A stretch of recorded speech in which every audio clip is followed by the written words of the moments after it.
In this lesson, I want to focus on the process of translation, which you'll remember involves taking messenger RNA and ultimately producing protein. Now, before we get into the nitty-gritty details of how the protein is made, we need a good understanding of the machinery that performs this role. So I'm going to look at the machinery first, and then in the next lesson, we'll get down to the nitty-gritty details. So you know that the primary messenger RNA transcript has been modified.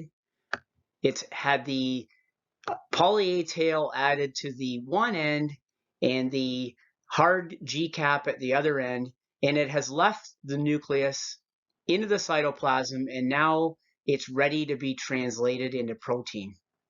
Remember, the DNA never leaves the nucleus. It's highly protected. So in a sense, the messenger RNA is kind of like the sacrificial lamb.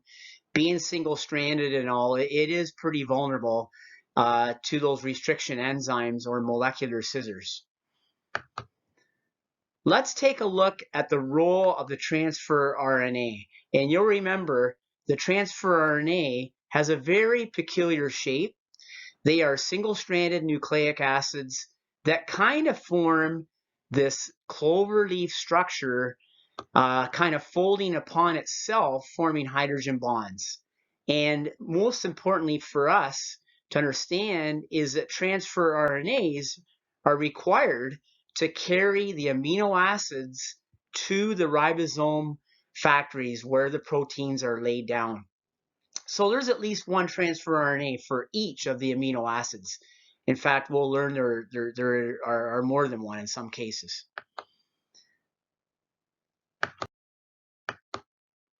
Well, in 1966, Francis Crick actually did some work to determine that there is some safety built into the code, the genetic code. As you remember, there are 64 codons altogether.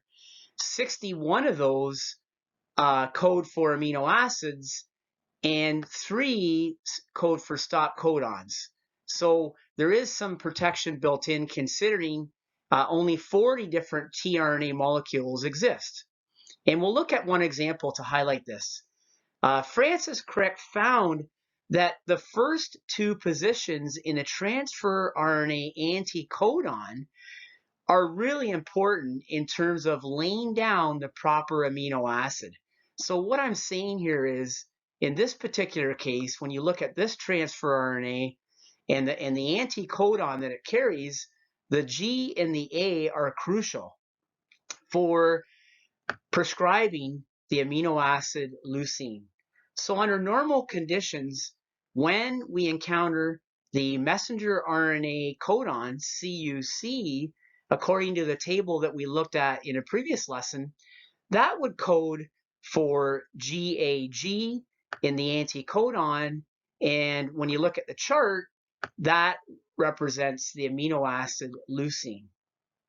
Well, Crick found that if there was a mutation in the DNA for the 3rd position, which ultimately ends up changing the messenger RNA from CUC to CUU, the same transfer RNA still carrying leucine comes in to lay down the protein.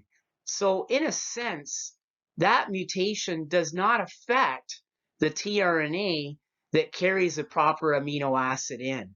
So the proofreading mechanisms of DNA polymerase, which are good to 1 in 100,000 bases and then 1 in 1 million bases, becomes even better because of this wobble hypothesis, as Francis Crick coined it. So yes, the 3rd position can be variable. Some transfer RNA molecules can actually recognize as many as 4 separate codons only in the 3rd nucleotide.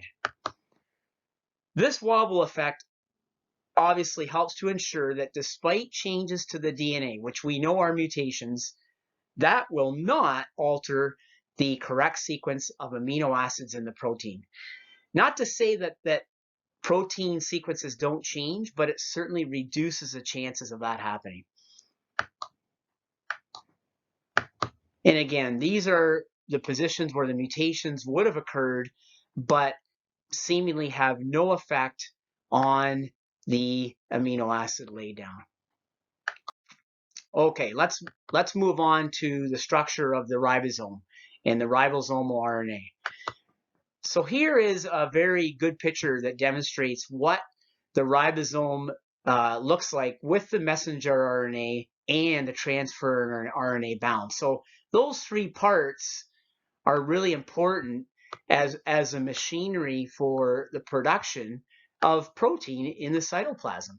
So our messenger RNA in this case is single-stranded and it's purple. And like I said before, it kind of gets read by the ribosome complex like a ticker tape going through a timer. We have two different parts to the ribosome, and we'll focus on that. The ribosomal RNA is made from the DNA in the nucleolus. It consists of two subunits. We have a small subunit right here, which is technically below the mRNA, and we have the large subunit up here.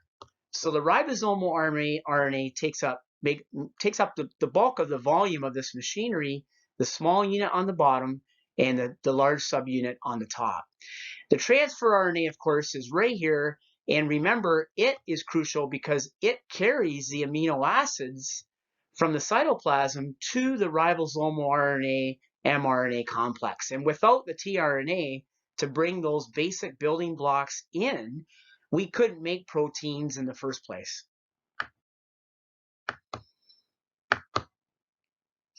So let's review a little bit. The ribosomes contain two very important sites for carrying transfer RNA and amino acids to the messenger RNA. The first site that we'll look at is called the A site, and that's the aminoacyl site. This is a site where the tRNA that's carrying the amino acid comes in with the growing polypeptide. The P site, which is really known as the peptidyl site, is a site where the tRNA carrying the growing polypeptide chain is bound. And this will become a little more apparent in another slide. So here is a better picture here. We have the P site. In this diagram and all further diagrams, it will be on the left.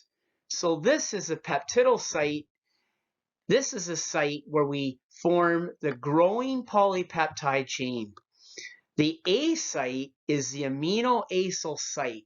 And in a nutshell, this is the site where the transfer RNA comes in with a single amino acid, and eventually the other amino acids in the P site will ultimately join that single amino acid in the A site. So we have the P site on the left and we have the A site on the right.